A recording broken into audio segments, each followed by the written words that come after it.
You're listening to the SEO Mindset Podcast. Now, we are not your typical how to do SEO podcast. No, we are not. With the help of our guests, we cover those all-important topics around career development, personal growth, and mental health for those working in the SEO industry. You got to be working on your own internal algorithm. Like what we did there. So if you like the sound of our podcast and you think this is a bit of me, shall we crack on with this week's episode? Do you struggle with focus? I know I definitely do. So many times I have all those good intentions of sitting down and focusing on that one project that you've been meaning to do until it's finally done, only to find my attention wavers and all of a sudden 2 hours have passed and I haven't even blooming started. I bet you that sounds familiar, and if it does, I have a cracking episode for you today. I am joined by the ever so wonderful Stephen Wilson-Beales, previously head of SEO and editorial at Global, which is where we met, who recently has gone freelance as a content strategy consultant with over 20 years experience behind him. He's also chair of the Association of Online Publishers. In this episode, we chat all about focus, what it means to him, his personal experiences, and make sure to stick around to the end as he shares those all-important practical strategies you can implement today to improve your focus. Before I hit play, a reminder of how you can support us. If you're not already following and subscribing for free, why ever not? By doing this, there'll be a link in the show notes, you'll get notified of whenever there is a new episode. You can also give us a one-off donation for as little as £5. There's a link in the show notes to do that, and massive shout out to everyone who has done that already. Okay, I am very excited for this episode, so let's hit play, shall we?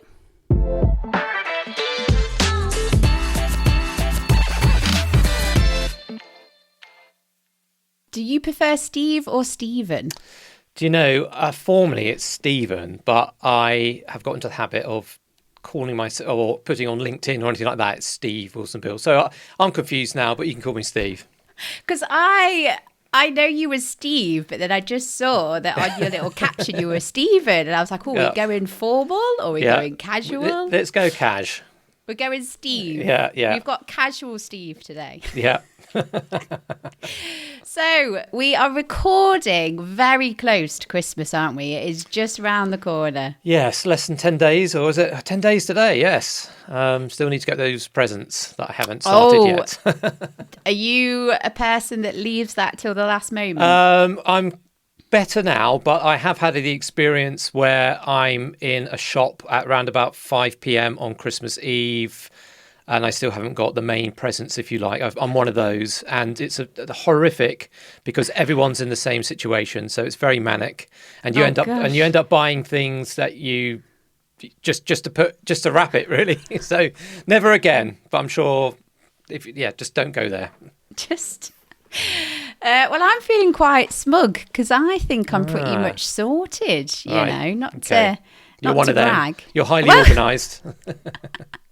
Well, it depends. It depends if I get into, and actually, I'm going to do a very professional segue into the topic of today's episode, because for me, it all depends whether I have the focus. Yes. Right? Yeah. And that is what we are talking about today. And it sounds like maybe when it comes to Christmas, you need a bit more focus. Yeah. And I mean, as I'll sort of like go on to say, I mean, it's I do need focus, and it's a challenge each day. So sometimes I think that I'm particularly focused about a number of different things. I've got 3 kids who are all manic football players. I need to get them from one location to the next, and the weekends are always chaotic.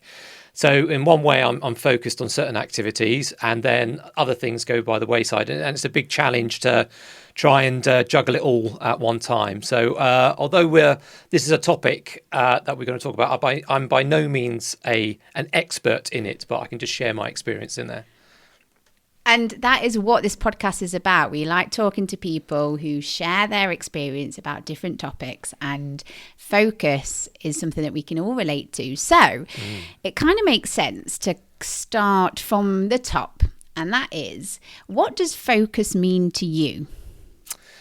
Well, that is a very simple but very poignant question.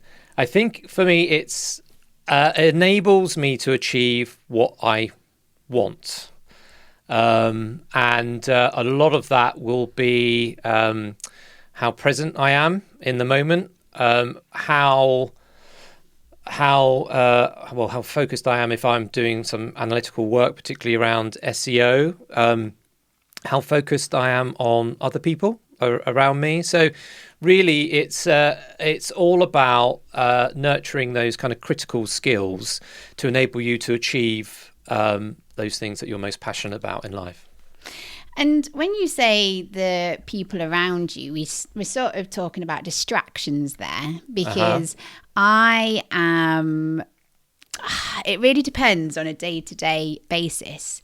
Sometimes, depending on what I'm working on, if I'm in the right zone or the right frame of mind, I don't know, I've had the perfect amount of coffees, I've had the perfect amount of sleep, I've got some music in the background that has no lyrics, I can completely be in the zone and just bosh out some work, basically. Bosh out some work. That's a weird way You're in the that. Flow state, as they say. Yes, I am in the flow state. Whereas other days, I just get easily distracted. And it's not necessarily like, because I work from home a lot of the time, and it's not even my partner coming in and distracting me, or the dog distracting me, or the doorbell. Sometimes I just distract myself because I want to get up, stretch my legs, and then before I know it, I've spent half an hour like sorting out the laundry. Yeah. It's interesting. It's interesting that you listen to music to relax and focus, and I'm the opposite of that. There was a time that I could listen to music in the background and focus, but now, even now, I can't do that. Partly because I'm trying to do so many. We're all trying to do so many things each day. We're always very busy. Everyone's busy. I guess there's not one particular thing that fits all. But I just know that, as soon as I listen to music, I get distracted because I really want to listen to the music. So. Yeah. Interesting. Is there have you tried like white noise or any sort of mute, because for me, it can't be music with lyrics, for example. Or so I always find myself, I don't know, like looking for, it's going to make me sound really fancy, but sometimes a bit of classical helps me, or like house or something with a beat. Yeah. Well, it's interesting you say that, because I used to work at Global in the UK, which is the biggest commercial radio company in the UK, and that Classic FM is one of the brands there. And obviously had lots of students on that interested, because they would have dedicated study periods on air, but also in the form of podcasts on YouTube videos, etc. But me personally, I can't listen to music because I'm a musician. I do a lot of electronic music. So, of course, yes. Which is kind of connected with focus, because really, being focused enables you, I think, to have a work-life balance. So it's really important. My dad used to always say, work hard, play hard. So, really achieve everything you can at work, but then also have the ability to also achieve brilliance in your playtime, as it were, or your creative time. And I think focus allows you to have more activities outside of work, which feeds back into work, I think, because if the more that you can switch your that side of your brain off and get it to relax, exactly, the more that you will have the enthusiasm to come back to it the next day. So that's just it's a big sign of stress, or a big contributor to stress, when you can't switch off from the working life. You need to have that break. So for me, it's something creative like music. Yeah, you said some key things, because I think it's really hard to switch off. I know that because I've decided to go freelance, I think, for a year and a half now. So it'll be coming up to 2 years, which is great. Congratulations. Thank you. Yeah. And obviously you said about you working at Global, and that's where me and you first met. Yes, yep. But I found it really hard when I first set up on my own, because I felt a lot of pressure and a lot of stuff. Yeah. I found it really hard to switch off. Whereas now, a year and a half on, I'm not saying I'm perfect at it, but the times where I actually switch off and I don't think about work and I do other things that aren't related to SEO, podcasting. Yeah. Like, I don't want listeners to gasp, because there is more to life than SEO. I'm sorry to say. But when you actually do switch off, the times when you come back, you're refreshed because you're not always charging up your brain. So, yeah, and this is like even more harder to do right now with, because we lead digital lives. I mean, we're constant distractions are everywhere. And I think focus and critical thinking is even more important now that we are in the AI world that we find us, because if you have a problem or something's worrying you, you can now ask the AI for its solution, right? So I think that is going to lead to a lot more people sort of like offloading their own capacity to think for themselves, because they're going to start asking the AI to problem solve for them, which is just basically engaging with more online activity. So I think more than ever, focus and defending your focus, or whatever you need in order to have that focus, is going to be increasingly important in 2026 and beyond. I was going to make the joke because you mentioned AI. I was like, oh, that's £1 in the penalty jar for bringing up AI. No, I'm joking. Sorry. We are allowed to mention AI. Yeah.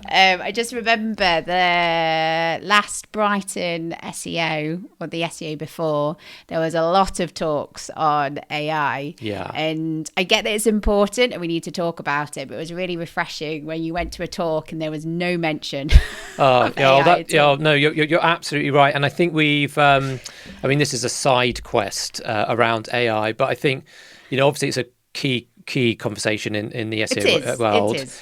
Maybe not one for this podcast, but it's so interesting how everyone, it requires an action of focus just to keep abreast of everything that's being released at the moment. So I'm sure SEOs across the world are not only trying to do their job, but also to keep up to date with what everyone else is saying on LinkedIn about this at the moment. So, and that in itself requires you to be able to say, okay, what articles am I going to read? Who am I going to follow? What do I want to get out of this? How much time? That all requires things that we may talk about in the second half of this podcast. Oh, good little tease there. You gotta stay around, folks. Yeah.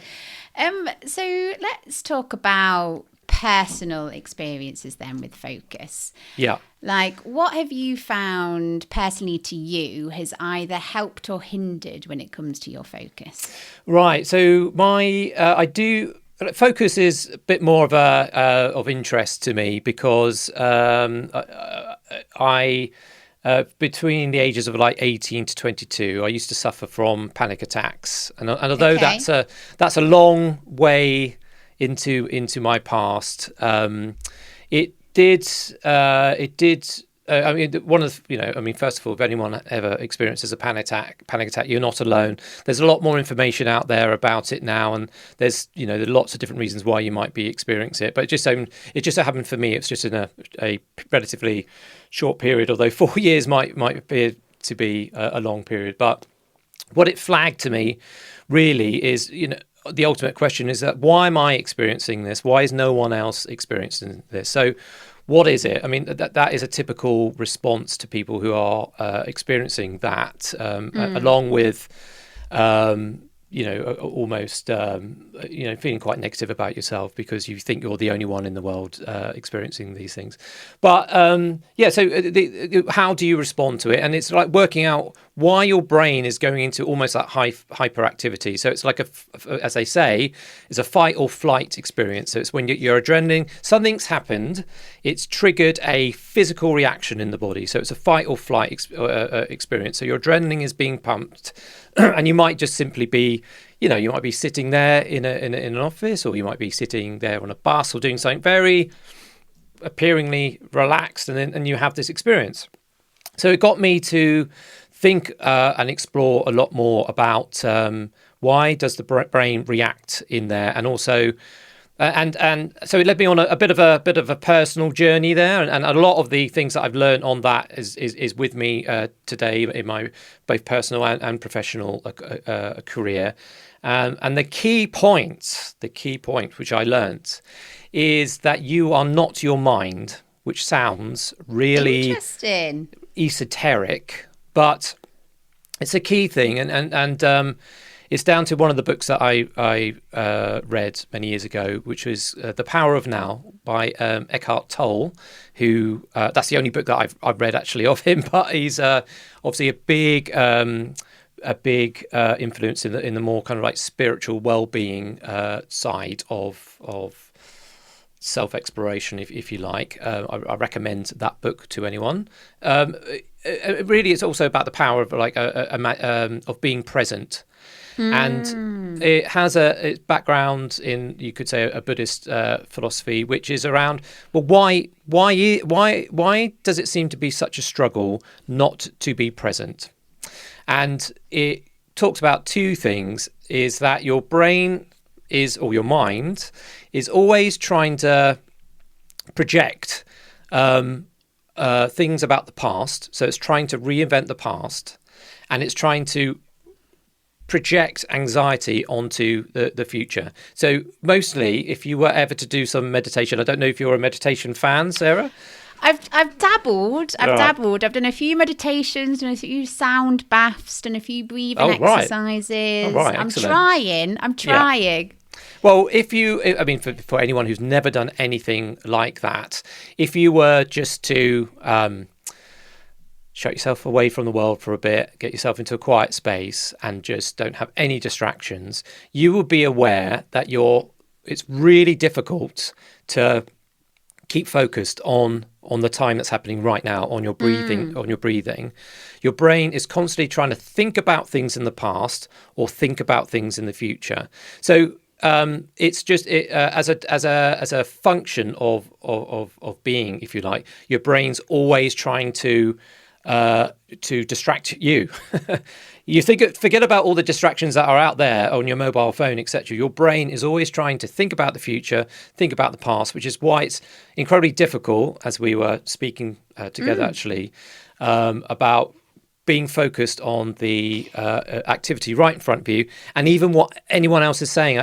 I had an experience when I was a music journalist as one of my first careers. And I don't want to reveal my age here, but this was the age prior to mobile phones, where I had to go out and record bands with a tape device. So I'd have these great interviews, fantastic. I wish I could be a music journalist now. It was a really, really brilliant first step of a career. But I would come back and I would type up the interview by re-listening to the notes, and I would go. I'd be so conscious that I was never focused in that moment to ask the right follow-up question, because my brain at the time was thinking, right, they're answering this question, right, I need to ask the next question, And even though I was thinking I was being polite and I was listening at that moment, I could actually tell, 3 hours later when I was writing up the notes, that I was actually quite distracted from that moment, really. So it's just an example where you think you're focused, but actually you're not. So it's like one of those Russian doll things where you never sort of like work out where you are. Yeah. I mean, the brain is a fascinating thing. And I have been in those moments where it even happens to me where I have to remind myself to be present. So sometimes someone is talking to me And depending on where my brain is, I've been told that I've not been diagnosed with ADHD, but loads of people who know me well, say I've got ADHD all the time. Like I have so many ADHD tendencies. I'm a bit neurospicy. I think all the best people are, in my opinion.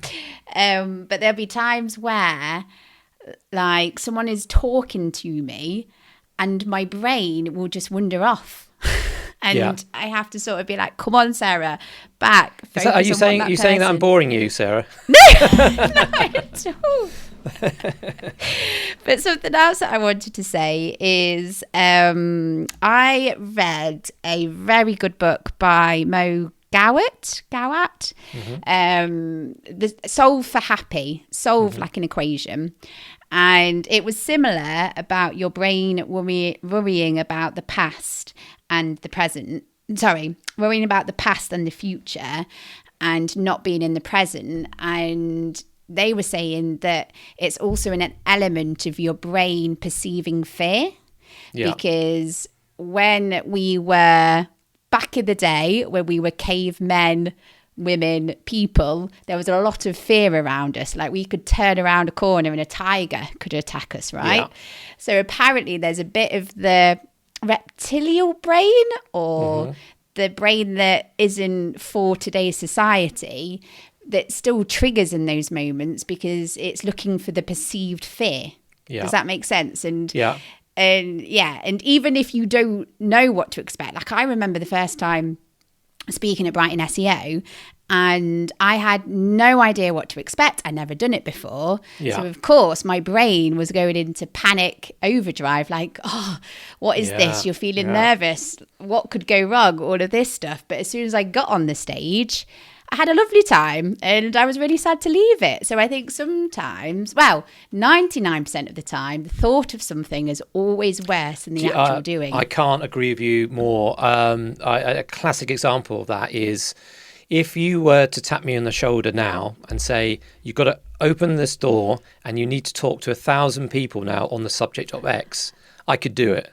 But if you said in 2 months' time, I need you to speak to this room of 10 people on this thing, that would be a slightly, well, depending on the situation, right? But if the more you have to think about something, the more likely that in my setup, I'm likely to overthink it. So where a lot of anxiety might come from. So I've had to learn, right, okay, do the sensible thing, be organised. Like one of the things to address any fear, right, is to be organised, to address what it is that you're trying to achieve.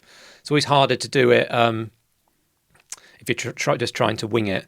So try to address it, but then not overdo it, right? So Tasmin, during a podcast or during a live or whatever, I can't remember where she was, but she said something cracking, and she said, forget fake it till you make it, change the fake to faith. Faith it till you make it. And I can't remember if this is a Tasman saying or she picked it up from somewhere else because she reads lots of the time. But I love that because fake it till you make it has a bit of a negative connotation, whereas faith it till you make it is more positive because it's about having faith in yourself, isn't it? Steve, I'm loving this conversation, but I am going to have to take us to our break. So, why should our listeners tune in after the break? What have we got, or what have you got in store for them? Well, most of it, I guess, has been talking about me. So let's talk about all the things that I've learned that you can bring into your life as a SEO or just in life in general. So maybe some tips and techniques. Practical strategies to get you more focused. That's what we're going to be covering. So join us in part 2.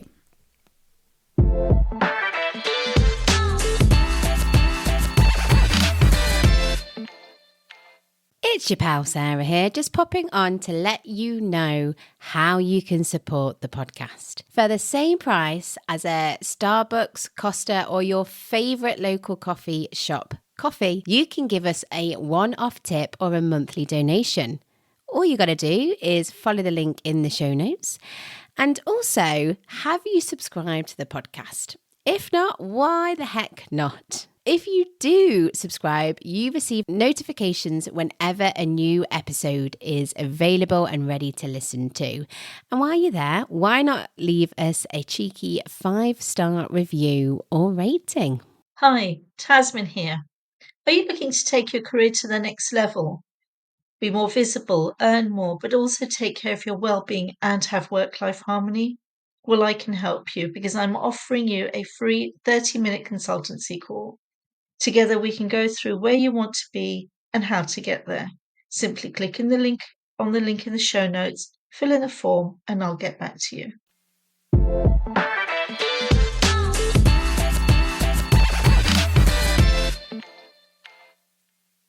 Are we still casual Steve, or is it professional Stephen for part 2? No, we can be still cash. Yeah. Cash Steve. Yeah. Cash Steve. That's like a DJ. That's a DJ name, isn't it? Cash Steve. Cash. Essential House Classics.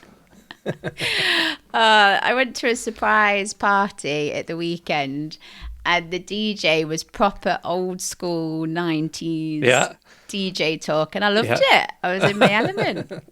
Excellent. Well, I'll continue in this voice.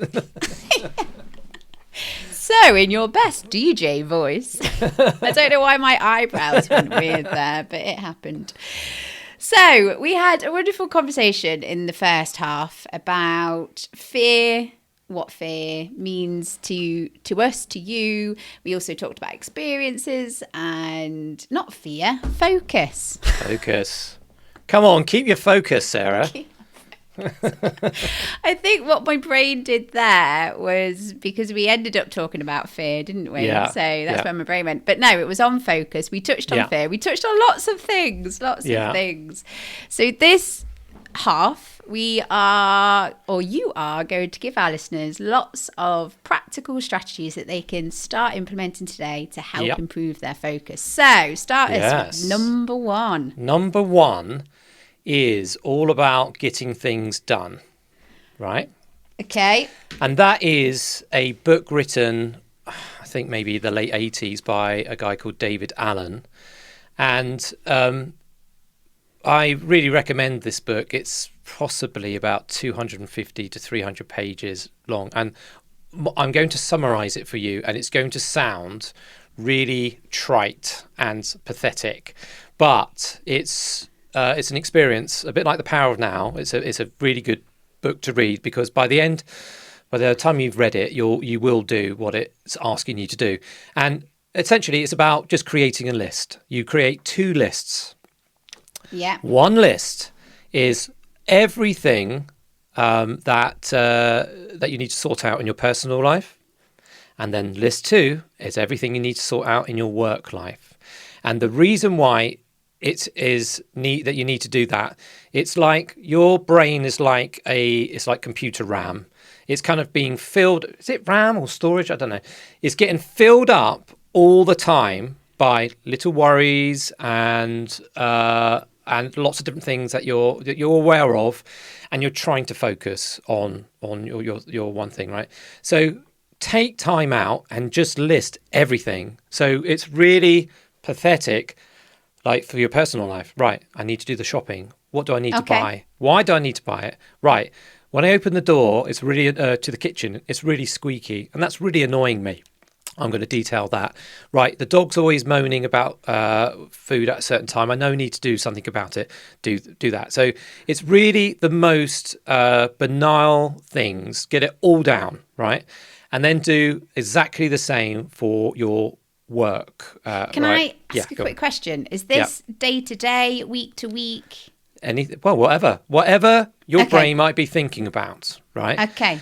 And then like I said, the same goes for work, all your projects, or the things that you're trying to achieve, and that could be. I need to update this particular spreadsheet, etc.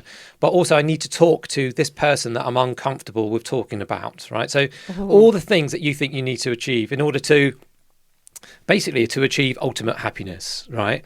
Which is and really the thing is that really your work and your life list is really just one list. So when you start doing this exercise, you actually start merging them, because you're like, actually, to achieve what I need to do in work, I need to free up some more time in my personal life, or vice versa. So anyway, that's a side quest, as I call it.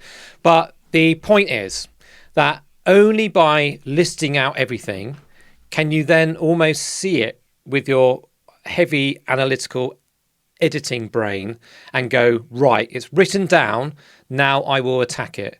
If it's not written down, it won't be, it can't, you can't solve it. So it's really, really banal what I'm saying there, but it's extremely powerful.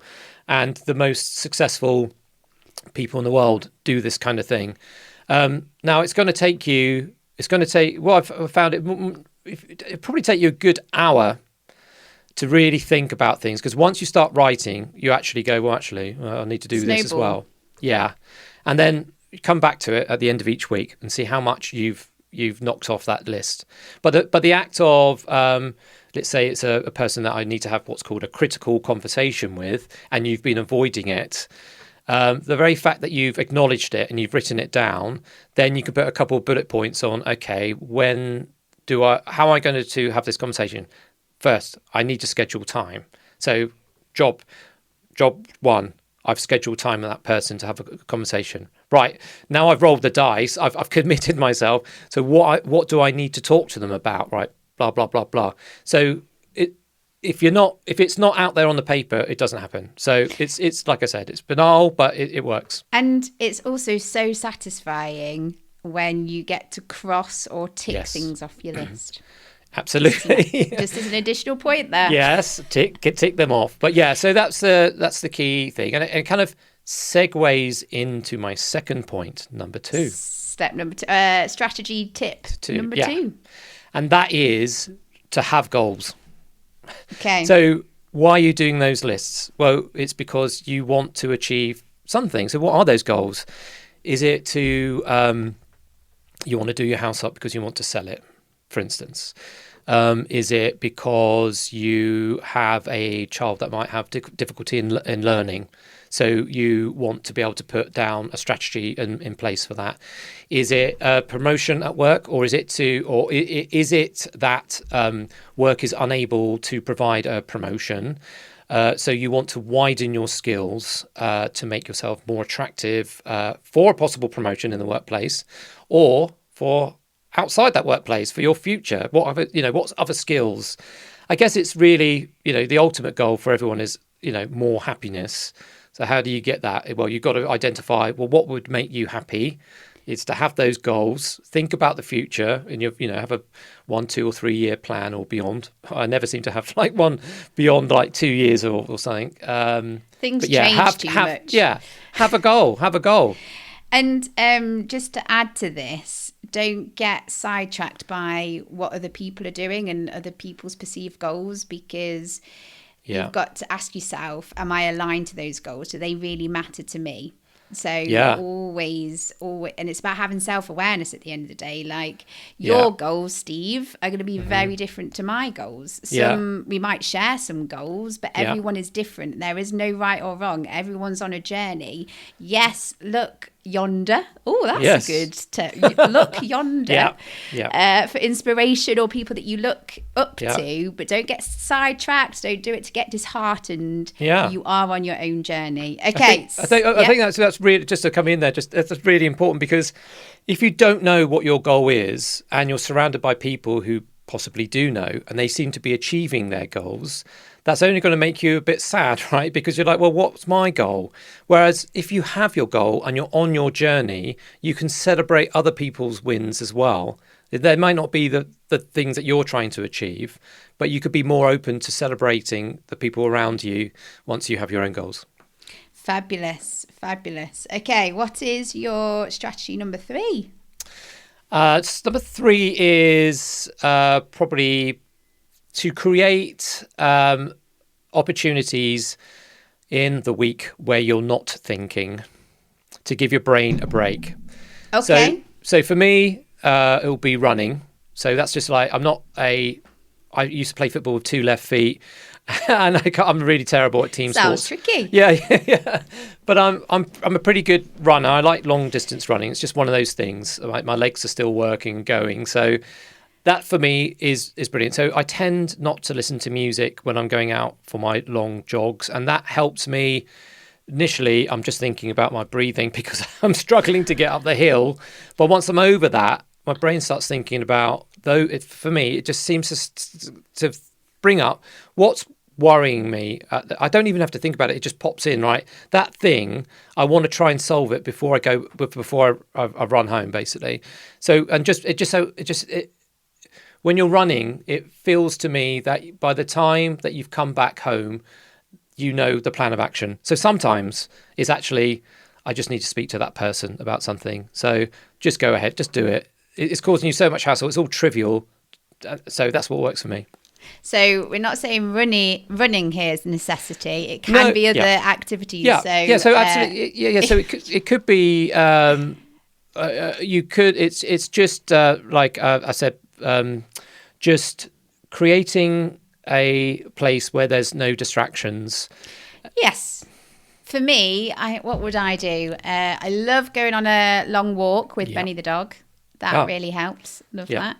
I've got into an awful habit where I can't just call him Ben or Benny. I always have to say Benny the dog. Yeah.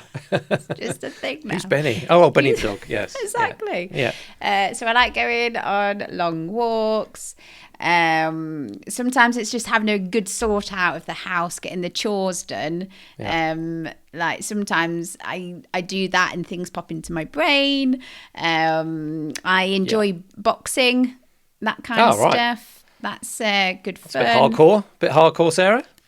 I am hardcore. You're Cash Steve. All right, I'm hardcore Sarah. There you go. There's the nicknames.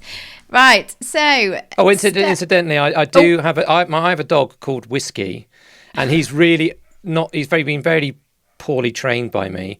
So sometimes he might scarper when he's in the park, and I'm often running through the park shouting "Whiskey, Whiskey." So I'm sure everyone thinks I'm an absolute alky. Love that. Okay, so just a quick recap. So we've got getting things done, setting yourself goals, making sure that you have breaks to switch off your brain. What is your strategy number 4?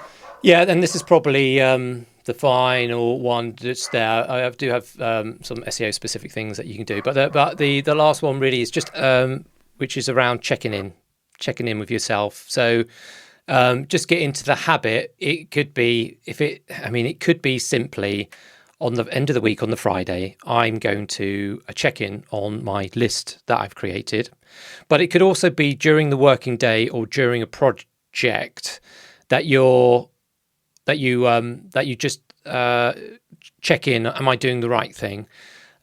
Check your process. So it's something that's a bit more difficult when you're doing it like a couple of times a day. But the more times you do it, it becomes easier. So that's just basically, okay, I've spent the morning, I've had a task to do in the morning. I've spent the morning attacking it. And just before I break for lunch, am I going in the right direction? Before I come back into the afternoon, have I considered all things? So it's just a self-reflection, really. I like that because that's something that I don't currently do, but it would definitely help because sometimes you end up going off on a bit of a tangent or something takes you longer than you're expecting and you forget what else you wanted to get done that day. So I think having a little recap, a little like, okay, stock take, where am I? Yeah. What needs to shift? Am I okay to carry on? And all of that stuff is really important. Yeah, and okay, look, and I've also got like a bonus tip. What's your bonus? A bonus, and I'm gonna. The best idea is not immediately obvious, and I've just made that up, and it sounds really good. But it does. Yeah, it does. The best idea is not immediately obvious, and I can connect with this most really in the music world, where but I think it's you can apply it to everything in life really. But particularly when you're composing a bit of music, you'll start off with quite a basic structure. And it's only by doing like a simple melody that once you've got that down, then you'll start thinking about, okay, I can do harmonies on the back of that. But it'd be very difficult to start with the harmonies without having the melody in place. So sometimes you need to, now I'm trying to wangle this back into like a practical work experience, but if you're focused and you've got your goals and you are attacking a problem because you've created that opportunity and you think you're answering, you created time for you to actually attack that problem. You've written out your solution to it, but it's only by doing that process and allowing that you've got time will you then see, well, actually, there's another step I can take here, but you won't see that until you've done the first step. So that is my brain. I've got something to relate to this. So I can't remember if it was this year or the year before, but at the Women in Tech Fest in London, they did some workshops, and there was a wonderful lady, Hannah Smith, who was all about how to generate ideas and how to like not get stuck. And she started off with, give me 20 things a cardboard box can be. And it was basically to get you to just think a bit different. Like, okay, it's a cardboard box, but what else can it be? What are the 20 things? And it's just about get started writing, get that list going. Yeah. And before you know it, people had 30, 40, 50, and they were getting more abstract, more wonderful. And it was just lovely to see. But then we segued into, okay, let's take this into like a business idea. So maybe you need to come up with a campaign idea, or maybe you've decided, okay, this is the audience that I want to reach. I need to think of some content ideas about how to attract them. And again, it's just about getting some ideas down. It doesn't matter if they're rubbish. It doesn't matter if you're like, oh, that's a bit cringy. It's just about getting those ideas down, because until you've got those ideas and you reflect back, then you can build on an idea. So, yeah, I love that. Yeah. I guess working on that and moving it into more SEO practical examples is just to be mindful that particularly in SEO, because it's such a holistic practice, there are often multiple solutions to a particular problem. There always is. There always is. We always say it depends, which we should say less. But yeah, I think I think there is a synergy between the kind of like mindfulness that we're sort of like talking about here and SEO, because SEO by its very nature is problem solving, and you do need to check in on the steps that you are taking to solve something, and it's always good to have an awareness of potentially other things that might be influencing what it is that you're seeking to address, which is the fun and games of SEO. So, and it's why the SEO Mindset podcast exists, Steve. Exactly. We've reached nirvana. This is it. Right. We've run out of time, really. But thank you, Steve. This has been such a fascinating conversation. I know personally myself, I've been scribbling down as you've been talking. So there's definitely things that I'm going to start implementing straight away. But I've got to squeeze in. There are always questions that we ask all of our guests. So quick fire.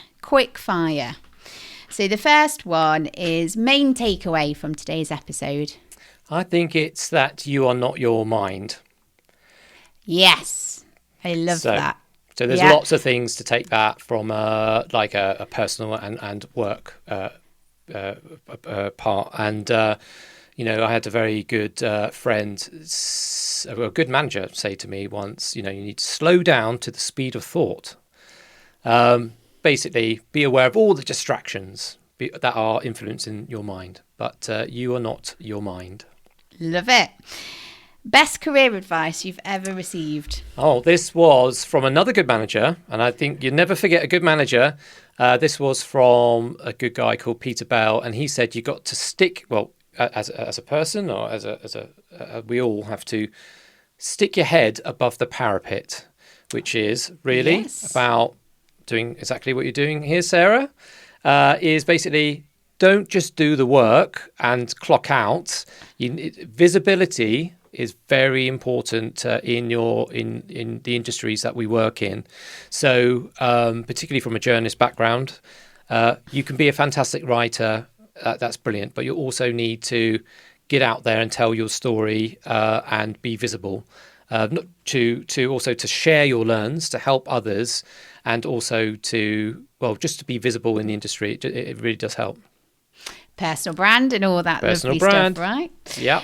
Fabulous. You sounds like you've had some cracking managers. Yeah. And the last question is someone to follow in the industry for doing awesome things or being awesome Yeah. So I'd like to recommend Harry Clarkson Bennett, who's the SEO director at The Telegraph. And he has a newsletter called the Leadership in SEO newsletter and blog. So he has got some great advice out there regards to how the Google algorithm works. It's not just from the news SEO perspective, it's about Google in general. And also we know there's so many changes, so many updates at the moment in Google, and he's like one of the top guys to follow to be across that and to understand really how the algorithm is working.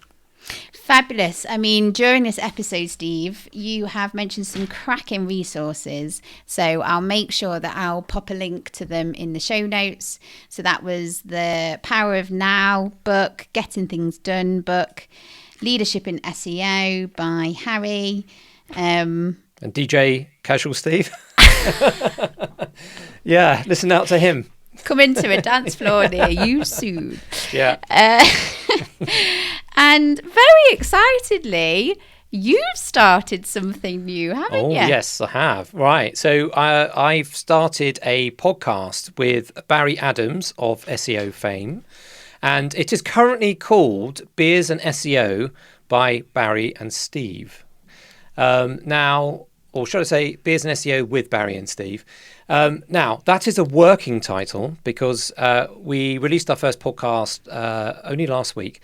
And we're asking listeners for their suggestions for the actual title going forward. So if they can, we're out there on YouTube, we're out there where all you can access all your podcasts, and we'd love to receive recommendations for topics to talk about.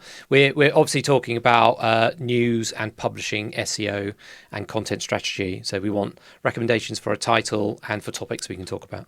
Fabulous. And where else can people find you? We are across Apple and Spotify. Yes. And what about you personally? You can find me on LinkedIn. You can also find my music account and everything that I do. And do you know what? I've got one of the worst names for people to remember. It's called Zylinderkopf. Which means Zylinderkopf. No, Zylinderkopf, which means cylinder head in German, right? So there's a long story. That's a separate podcast, Sarah. Let's not go there. But maybe you can include it. And it's a difficult thing to spell out, but yeah. Yes, I will make sure we always direct people to the show notes because it's always full of all the lovely resources. So yes, make sure to check that out. Right, Fantastic. Steve, I've got to call time now, even though I'm sad because I've enjoyed this conversation. It's been great. Yeah, lovely. Well, let's see how focused I am after this podcast. I've got lots to do. So yeah, it'll be great talking to you.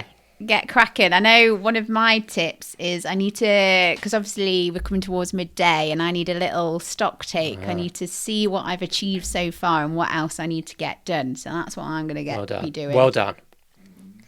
Fabulous. Well, thank you very much, Steve. And yes, everyone else, thank you so much for tuning in to another episode of the SEO Mindset podcast.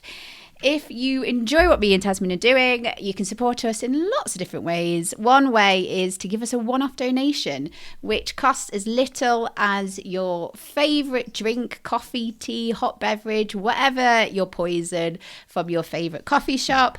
And actually, there was a few topics that got brought up in this in this conversation, one around difficult conversations and one around goal setting. And it just so happens, Steve, that we have previous episodes on this. So I will link to them in the show notes as well. And I will listen to them, Sarah. Thank you.